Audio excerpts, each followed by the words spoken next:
দীপৰ বিলৰ নান্দনিক সৌন্দৰ্যই হাত বাউলি মাতে প্ৰকৃতি প্ৰেমীক। কাশ্মীৰৰ ডাল লেকৰ আৰ্হিত পৰ্যটন বিভাগক আঁচনি গ্ৰহণ কৰিবলৈ আহ্বান। বিশ্বৰ পক্ষী অভয়াৰণ্যৰ মানচিত্ৰত স্থান লাভ কৰা তথা আন্তৰ্জাতিক ৰামছাৰ ছাইট হিচাপে পৰিগণিত ঐতিহ্যমণ্ডিত দীপৰ বিলখনৰ নান্দনিক সৌন্দৰ্যত বিমুগ্ধ হৈ আহিছে প্ৰকৃতিপ্ৰেমী জনগণ।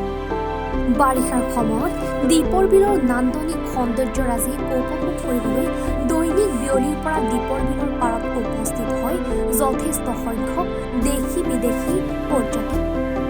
ঐতিহাসিক তথ্য অনুসৰি আহোমৰ অসম আগমনৰ সময়ৰে পৰা ৰাণী ৰাজ্যৰ সৈতে দীপৰ বিলৰ আছিল এক পাৰস্পৰিক সম্পৰ্ক। আনহাতে ভৌগোলিক দিশতো বিলখনৰ গুৰুত্ব অপৰিসীম, কিয়নো গুৱাহাটী মহানগৰীৰ সমীপৰ সাঁচি পাহাৰৰ পৰা নামি অহা বৰষুণৰ পানীভাগ আজাৰাৰ মাজেৰে বৈ যোৱা কালমণি নদীৰে বৈ গৈ দীপৰ বিলত পৰে। পাছত সেই অতিৰিক্ত পানী পুনৰ দীপৰ বিলৰ পৰা খানা নদীৰে ওলাই গৈ ব্ৰহ্মপুত্ৰত পৰে। তেনে ক্ষেত্ৰত বিলখনৰ গুৰুত্ব সৰ্বাধিক।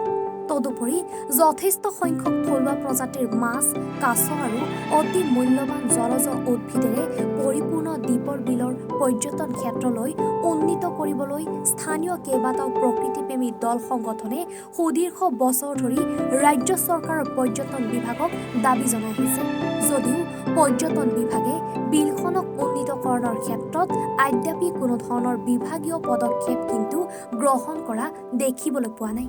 প্ৰতি বছৰে খৰালি কালত বিনন্দীয়া শোভাৰে পৰিবেষ্টিত দীপৰ বিলৰ পাৰত বনভোজ খাবলৈ সমাগম ঘটে যথেষ্ট সংখ্যক বনভোজৰ দলৰ।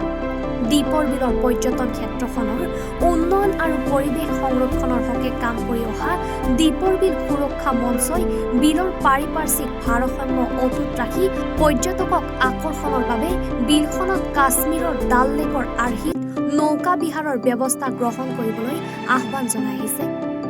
পৰ্যটন বিভাগে যদি বিলৰ পাৰিপাৰ্শ্বিক ভাৰসাম্য অটুট ৰাখি বিলখনত শব্দ আৰু যন্ত্ৰবিহীন নৌকা চালনাৰ ব্যৱস্থা গ্ৰহণ কৰে, তেন্তে ইয়াৰ দ্বাৰা অধিক পৰ্যটক বিললৈ আহি নান্দনিক প্ৰাকৃতিক সৌন্দৰ্য উপভোগ কৰাৰ লগতে কিছু সংখ্যক স্থানীয় যুৱক যুৱতীয়েও বিভিন্ন কামত নিয়োজিত হৈ আৰ্থিকভাৱে স্বাৱলম্বী হ'ব পাৰিব।